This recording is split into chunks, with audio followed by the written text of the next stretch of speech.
अस्सलाम वालेकुम फ्रेंड्स, मैं हूं अवैस हसन और आप देख रहे हैं मेरा YouTube channel informative vibes by Awais Hasan. दोस्तों, आज की वीडियो में आपको उन खतरनाक तरीन जगहों के बारे में बताऊंगा कि जहां पर कोई इंसान चले जाए तो उनका वापस आना इंतहाई नामुश्किल होता है। दोस्तों, वैसे ये दुनिया घूमने फिरने के लिए बड़ी खूबसूरत तो है, लेकिन खूबसूरती के साथ साथ ये दुनिया इंतहाई खतरनाक और डरावनी भी है। दोस्तों, आज की वीडियो में हम उन्हीं डरावनी और खतरनाक जगहों के बारे में बात करेंगे। दोस्तों, सबसे पहले हम बात करते हैं बेनिंगटन ट्रायंगल की। इस जगह को इनाम न्यू इंग्लैंड नामी किताब के मुसन्निफ जोसेफ ए सेट्रो ने 1992 में एक रेडियो नशरियात के दौरान दिया था। इसका मकसद यूनान की एक पहाड़ी रियासत वर्मोंट के जनूब मगरबी इलाके से 1920 से 1950 के दौरान लापता हो जाने वाले लोगों के नाम से एक इलाका मंसूब करना था।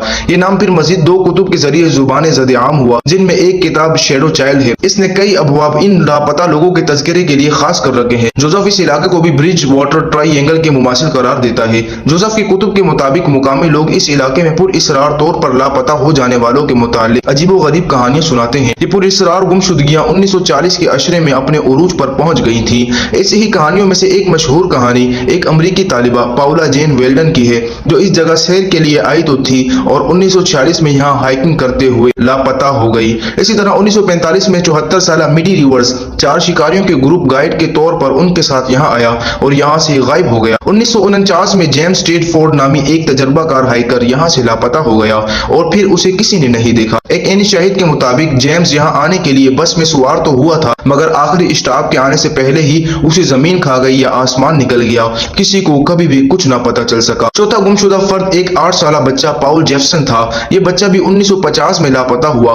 पाउल अपनी माँ के साथ ट्रक में सवार था। एक जगह इसकी माँ ट्रक रोक कर किसी काम से नजदीकी बाड़े में गई और जब तकरीबन 1 घंटे के बाद वो वापस लौटी तो पाउल गायब था। इसका सुराग भी फिर कभी नहीं मिला। पाउल के लापता होने के महज 16 दिन बाद 53 साल फ्राइड एलेंगर अपने कजन के साथ इस इलाके में हाइकिंग के लिए आई। हाइकिंग के दौरान इसका पैर फिसला और वो एक नदी में जा गिरी। नदी से बाहर निकलकर इसने अपने कजन को कहा कि वो वहीं इसका इंतजार करे और वो कैंप साइड पर जाकर कपड़े चेंज कर आती है। फिर वो लड़की भी कभी वापस ना आई। 7 माह बाद इसकी लाश तो इस इलाके से मिल गई, लेकिन हैरत अंगेज बात यह है कि जिस इलाके से उसकी लाश मिली, इस जगह को इन 7 माह के दौरान दर्जनों रजाकारों ने पैदल और एक हेलीकॉप्टर की मदद से मुतअद्दिद बार छान मारा था। आसपास के लोग इन गुमशुदगियों को गैर मरई मखलूक यानी ऐसी मखलूक जो नजर नहीं आती और बर्फानी इंसानों की कारिस्तानियां करार देते हैं। दोस्तों, अब बात करते हैं ब्रिज वाटर ट्रायंगल की। ब्रिज वाटर ट्रायंगल 200 स्क्वायर मील पर फैला हुआ है और अमेरिका में वाक़ है। कहा जाता है कि यह जगह माफूकुल फितरत मखलूकात, उड़न तशरियों, जिन भूतों,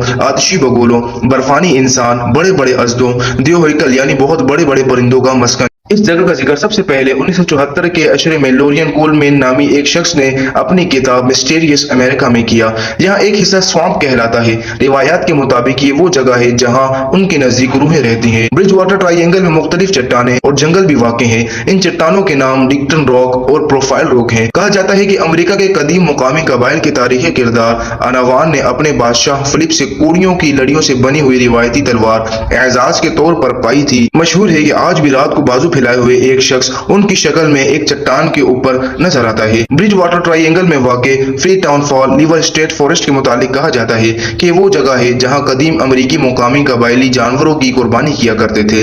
नीज यहाँ न सिर्फ लोग खुदकुशियां करते थे, बल्कि जराइम पेशा अनासिर और शैतान के पैरोकार भी यहाँ इंसानों को कत्ल करके उनकी कुर्बानियां किया करते थे। ब्रिज वाटर ट्रायंगल की हुदूद के आस पास रहने वाले अक्सर लोगों ने यह दावा किया है कि उन्होंने यहाँ उड़न तश्तरियां, पुरअसरार जानवर और पुरअसरार इंसान और इनके अलावा भूत और जानवरों की मस्क शुदा लाशें भी देखी हैं। होकोमोक स्वाम्प के इलाके में बर्फानी इंसानों का मस्कन और दीहुकर परिंदों को भी उड़ते हुए देखे जाने का दावा किया जाता है। इन परिंदों के पर 8 फीट से 12 फीट चौड़े बताए जाते हैं।